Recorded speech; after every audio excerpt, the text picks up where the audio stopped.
Hi guys, and welcome to another manga review. Today we'll continue our series of The Devil is a Part-Timer, and today we have The Devil is a Part-Timer issue 2. So we're going to jump straight in at the story of where we left off with Sado and the gang. And we find Sado and Amelia just recovering from that earthquake. You know, she's gone back to his and all that lot, and you know, because she lost her keys and all that, and she lost her wallet because her wallet disappeared. And then the big massive landlady, the big fat landlady turns up, and she's looking all, trying to look all glamorous, etc, etc.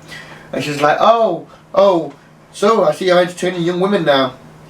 And then Thingy shows up, and he's got Chiho, his demon lord LCL. And what happens is Chiho sees Sado and he sees Amelia, and she completely gets the completely wrong end of the stick and storms out crying as one would do if you're a teenage girl who has a crush on someone you work at McDonald's with. So after chasing her down, she runs down the street and she gets she meets this guy with wings, and this guy is one of the generals.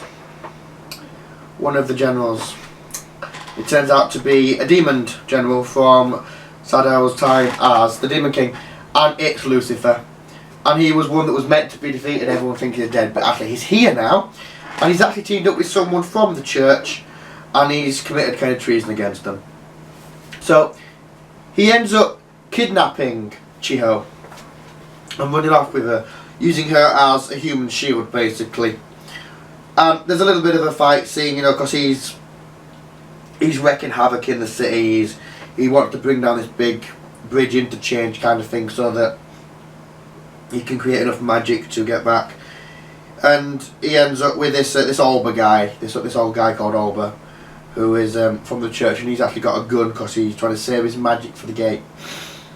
But yeah, Sado and Amelia end up using a load of magic that's generated from around the area, because Sado's magic comes from despair and worry and hatred and like scare and fear, and then he becomes the Devil King Satan, and he helps, and he's holding up the bridge, and he's like, shouldn't I be doing a bit more, because he's holding up the bridge.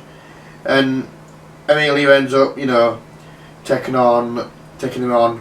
Alciel eventually shows up with his bloody demon coat, but is not much used by the end, because that's pretty much the end of the battle. And then the battle ends, and Sado was like, right, he takes all of the power off of what was his name now? I've forgotten his name. Takes all the power off Lucifer. I forgot his name for a minute, then I've got it right in front of me and I forget his name. But he takes all the power off of Lucifer, and he basically makes Lucifer his little run around slave in his own house. So Lucifer is very well known for using technology, so like computers and that lot. So he gets him to go on and that. But that's after he makes up with Chiyo, because Chiyo doesn't know about all this Devil King stuff and doesn't know about NT Eastler, and then she finally finds out, and she's like, oh my god, how cool is this? And they're expecting her to be like, oh my god, what the hell's all this crap, I need to run away from you people. But it turns out that she thinks it's really cool, and it's really awesome. So after that, eventually it gets around to Amelia returning Sado his umbrella that she lent him in the first manga, which is kind of a nice story arc. And it ends on a really, really funny note, because Amelia works in a call centre and she gets this random call, and it's from Sado and Lucifer, and Lucifer's used a computer to hack into her phone and to talk to her, just to see if he can do it, just for sheer shits and giggles, which is funny. It's really funny, because she just like hi, it's like okay, and she gets really pissed off. But that's it basically. It's practically half the manga's one big fight scene. It's a bit shonen-y, but it's really, really good. It's really well drawn. Which I'll move straight on to the art. As you would expect, Devil is a Part-Timer art is very, very good. The facial expressions once again is very nice. I like Lucifer's character design, especially how he's got his hair over one eye, and you can tell that Olba is drawn as an old man, and you can tell him because they've done a lot of detail on his face. The fight scenes are very, very good. You know, there's nothing there's nothing new to really comment on that really. They've always been good in manga as far as I'm aware. The one thing the Japanese do good, they do good detail. The detail behind the transformations, for example, are really awesome too. And you do get these full page spreads, like here for example, the full double page spreads, which are really nice to see. Lots of character detail, especially in the eyes. I mean, you can see they put a lot of effort into it.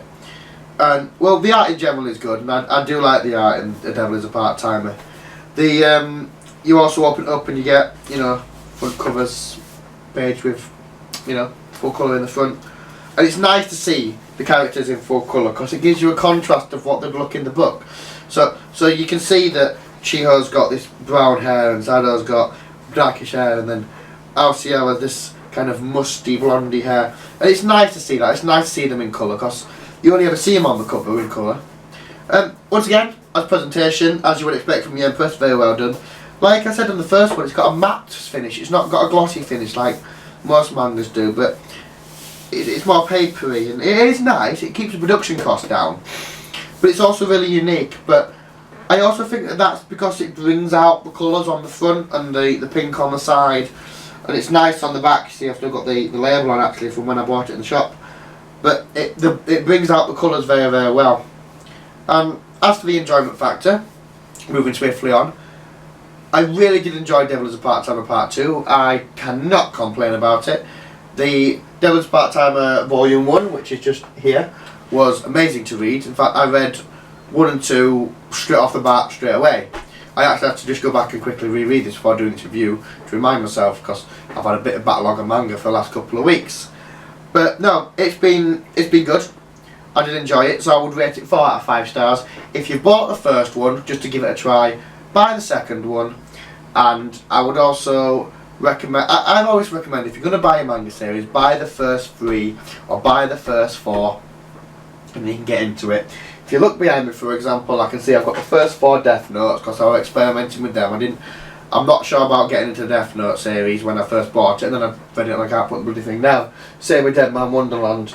So you know, you've got to buy the first 3. You can never tell a series from just the first manga, because the first manga is just setting the scene and setting the foundations. It's only when you get into the second and the third issues does the story start building up and start becoming more in depth. So I would recommend it if you picked up the first one. I'd recommend picking up the first one and the second one if you like this series. If you've seen the anime, pick up the manga. The manga does seem to be going faster. We're on the second issue and we've already met Lucifer, and it took what, 6, 7, 8 episodes to get there in the anime, but the anime had lots more backstory and just other stuff thrown into it. But yeah, I would recommend it. As usual, go check us out on the Facebook page.